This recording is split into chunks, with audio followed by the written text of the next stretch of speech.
Bom, pessoal, boa noite para todo mundo. Meu nome é Guilherme.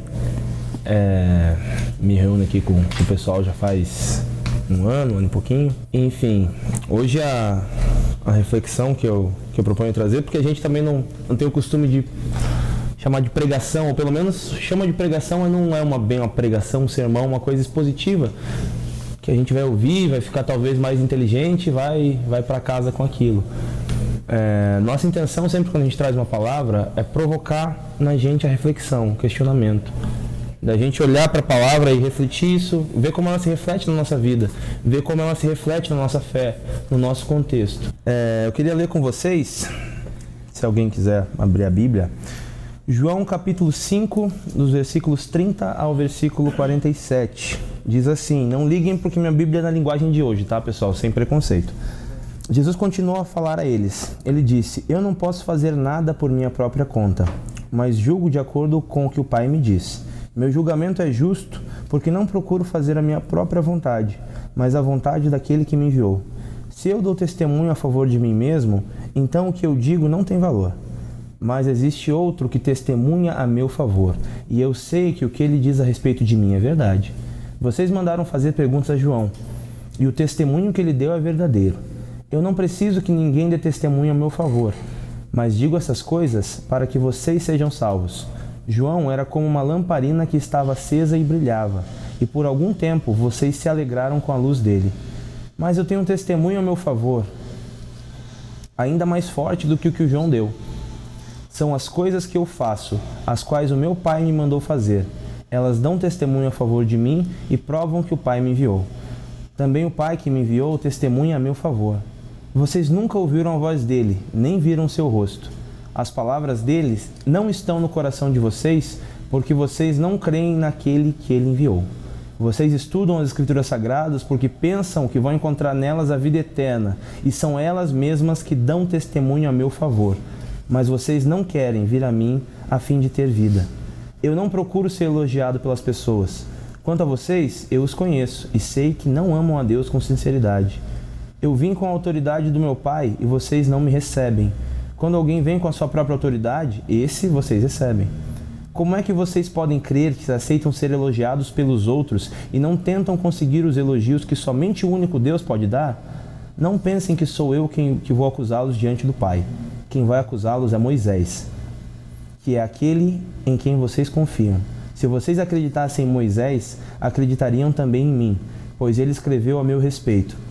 Mas se vocês não acreditam no que ele escreveu, como vão acreditar no que eu digo? Queria orar de novo.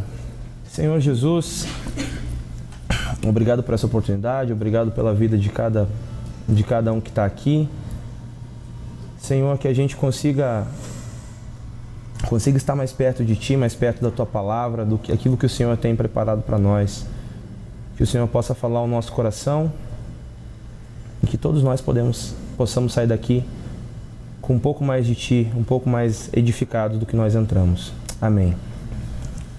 Então essa palavra, eu vou ler de novo aqui os versículos 39 e 40, porque é mais em cima deles que eu vou pautar essa reflexão. Diz, vocês estudam as Escrituras Sagradas porque pensam que vão encontrar nelas a vida eterna, e são elas mesmas que dão testemunho a meu favor. Mas vocês não querem vir a mim para ter vida. A proposta que eu vim trazer aqui fala sobre idolatria. Um tabu, né, muito grande para o povo judeu por causa da lei de Moisés. Em Êxodo 20, o versículo 2, a partir diz assim, ó, meu povo, eu, o Senhor, sou o seu Deus. Eu tirei do Egito, a terra de onde você era escravo. Não adore outros deuses, adore somente a mim. Não faça imagens de nenhuma coisa que há lá em cima no céu, ou aqui embaixo na terra, ou nas águas debaixo da terra. Não se ajoelhe diante de ídolos, nem os adore, pois eu, Senhor, sou seu Deus e não tolero outros deuses. Então era um pecado muito grande, segundo a lei, que houvesse essa idolatria, né? O que era muito comum nos povos contemporâneos, tanto na época lá do Antigo Testamento, quanto até na época de Jesus, outros povos terem suas divindades em objetos, imagens, enfim, para serem adorados. O ponto principal no que eu vou pautar aqui, já de cara, Ou seja, vocês podem ouvir isso e depois ir embora. Né? É o seguinte, como o povo judeu, ou como a igreja hoje, mas no princípio o povo judeu, substituiu a idolatria a uma divindade, a uma imagem, a uma estátua, e passou a idolatrar um texto, e passou a idolatrar uma lei, ou um conjunto de leis com um fim nelas mesmas, né? Eu vejo que a lei, no Antigo Testamento, os 10 mandamentos e tudo aquilo que veio com ela, eles foram dados para ajudar o povo a ter uma vida melhor. Não matar, não roubar, não mentir, não dar falso testemunho, não cobiçar a mulher e as coisas do outro, honrar o seu pai e a sua mãe, guardar o sábado, pois era um dia do descanso, pois era um tempo que o homem precisa ter de reflexão, não só trabalhar pelo trabalho, mas ter um tempo, guardar tempo para si mesmo e para Deus, amar a Deus sobre todas as coisas. Todas essas eram coisas boas, são coisas boas. E essa lei, ela era como se fosse uma palavra de Deus para o homem naquele momento, ou uma palavra de Deus para o homem, de uma maneira geral, mas visando alguma coisa.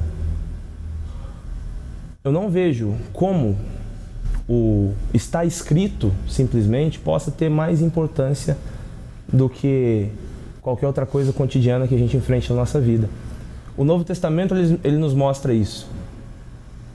No episódio da tentação de Jesus, por exemplo, Jesus estava jejuando há um tempão e o diabo chegou lá para ele e falou, olha, levou num lugar alto, né? Está escrito que aos teus anjos você daria a ordem ao seu respeito, eles te guardariam e eles te segurariam pelas mãos e você não tropeçaria, não cairia. Então se joga daqui. Jesus também rebateu com a palavra, falou, mas está escrito que a gente não deve tentar a Deus. Não tentarás o Senhor teu Deus. Em outro episódio, Jesus estava passando num dia de sábado, e o dia de sábado era muito, como eu falei, né? A lei era muito rígida dos judeus, eles inclusive contavam os passos que eles tinham que dar, porque mais X passos não era trabalho, X mais um passo já era trabalho, não podia dar tanto passo assim. E não podia fazer qualquer outra coisa. Então, Jesus encontrou um homem doente e ele curou esse homem. E os fariseus falando, meu Deus, você curou um cara no sábado, isso é contra a lei. E Jesus trouxe para o contexto dele, o que é mais importante? É o sábado ou é o homem?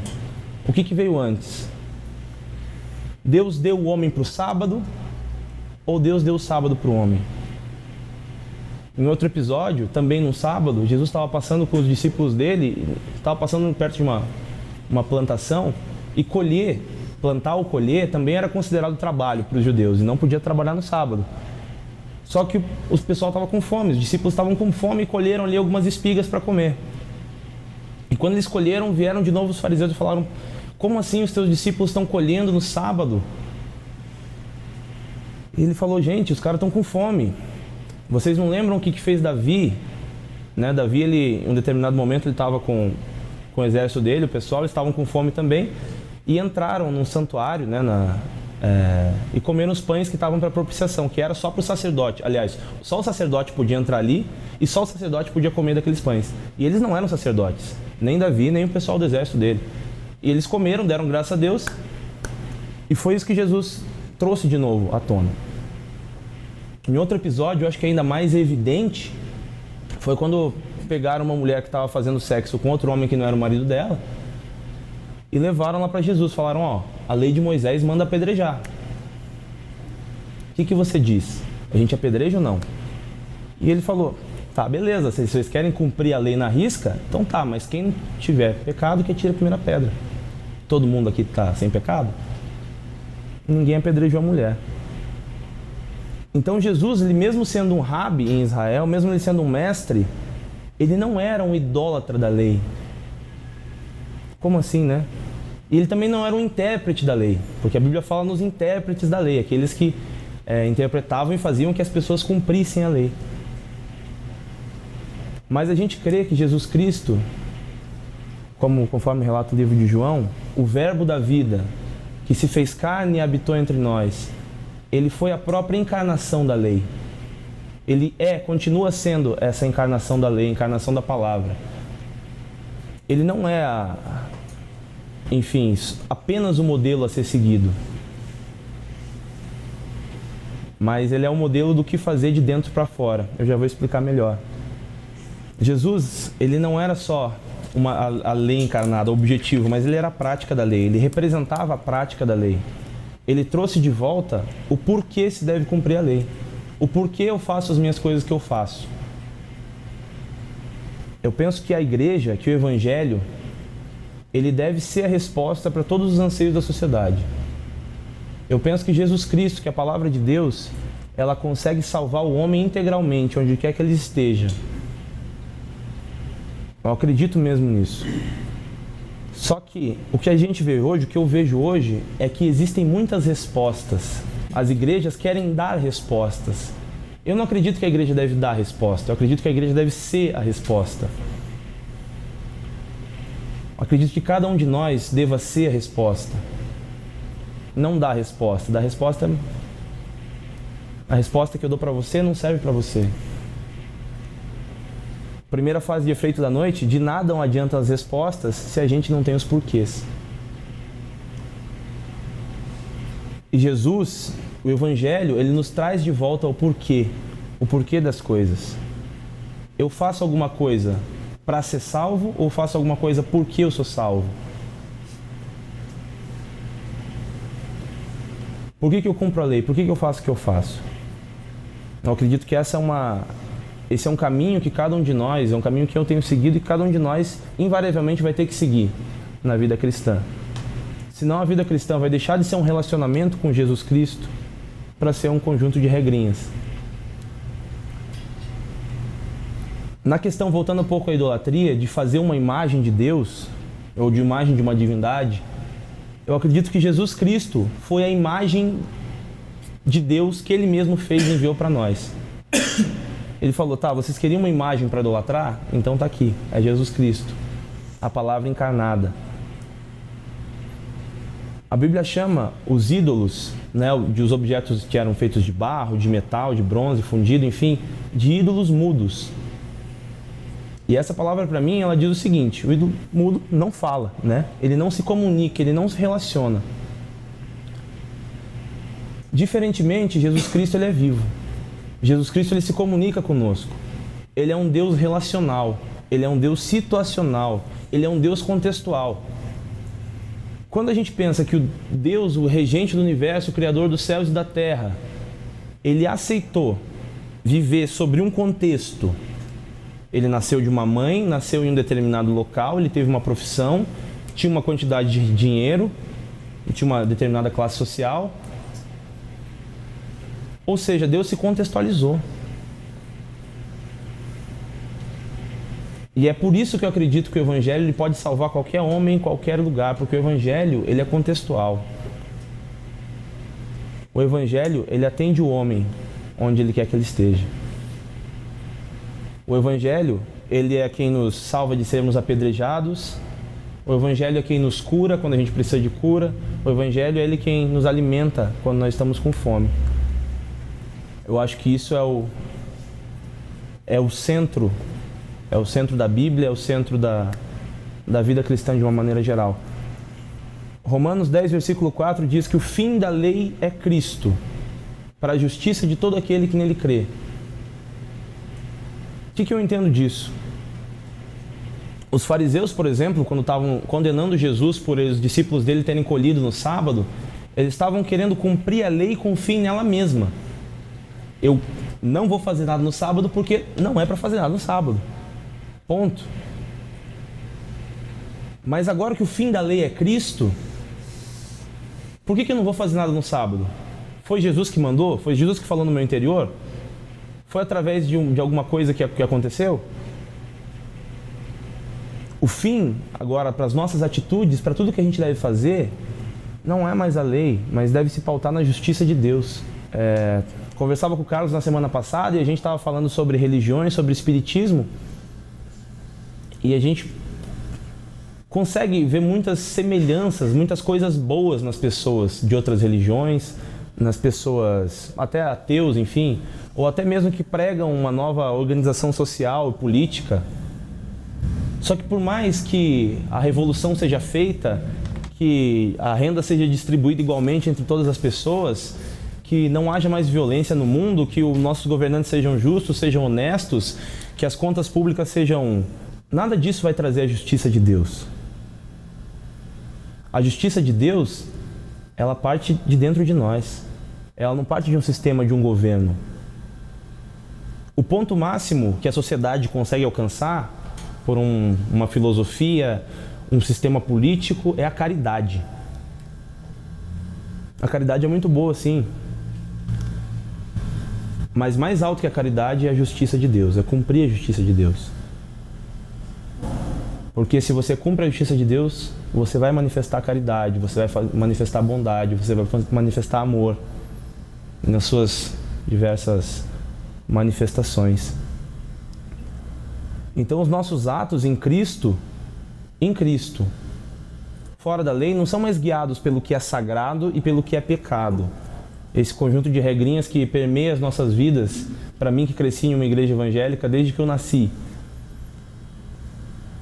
Mas agora eu tenho que pensar nos meus atos segundo a justiça de Deus. O que expressa e o que não expressa a justiça de Deus. Isso é muito mais difícil, galera. Esse é um caminho muito mais elevado. O ser humano, eu, você, a gente procura se apoiar em alguma coisa tangível, alguma coisa visível. Eu procuro me apoiar, eu penso, poxa, se o Cris faz, eu posso fazer também. Ou se o Cris não faz, então não vou fazer. Se o meu pastor falou para fazer, eu não vou fazer. Se o meu pastor faz, eu faço. É muito mais fácil eu seguir um conjunto de regras. O que é para eu fazer? Eu sou professor, né? De educação física. Mas quando, por exemplo, eu estou falando de algum conteúdo teórico, a primeira coisa que os alunos pedem é um conceito. Eu explico alguma coisa, tá, mas o que eu escrevo aqui no caderno? Qual que é o conceito disso? Qual que é o resumo do resumo disso para eu escrever numa linha e saber o que tem que fazer ou não? E é assim a nossa vida. A gente quer sempre o resumo, quer o caminho mais fácil, o que está dito, o que já foi trilhado. O C.S. Lewis,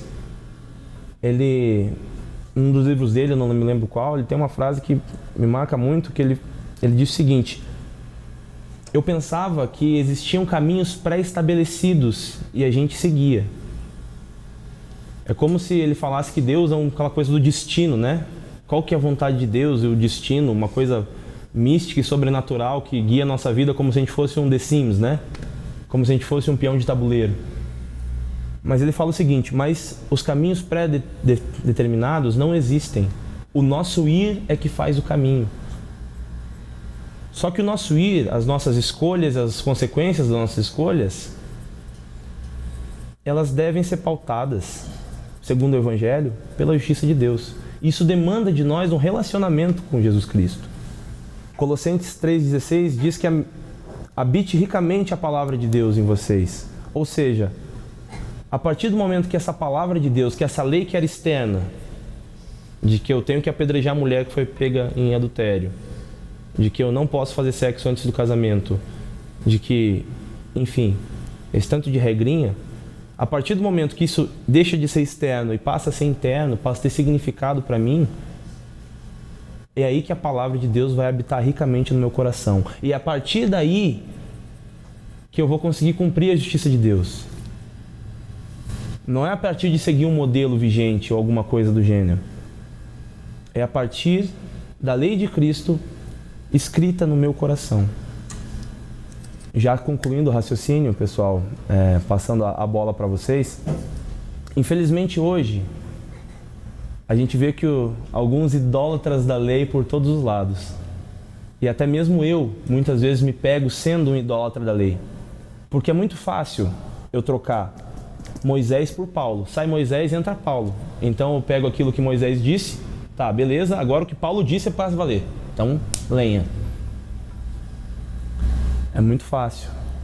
Só que como Moisés disse aquilo para guiar o povo no deserto, Paulo também disse num determinado contexto. E novamente a gente se pega na mesma encruzilhada.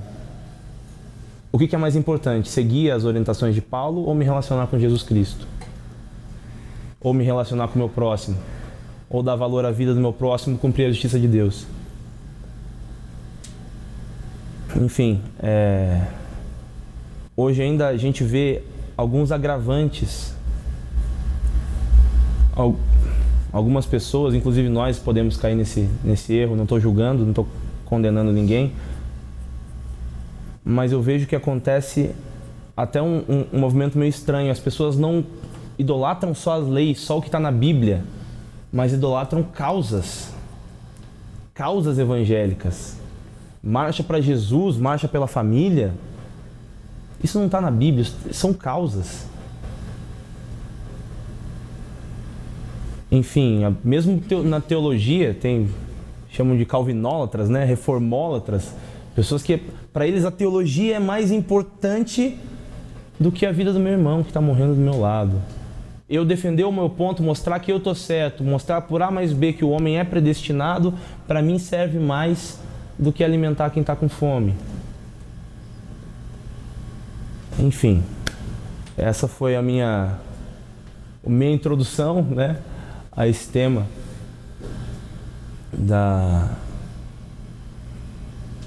E como eu disse, o mais importante que eu queria trazer é isso.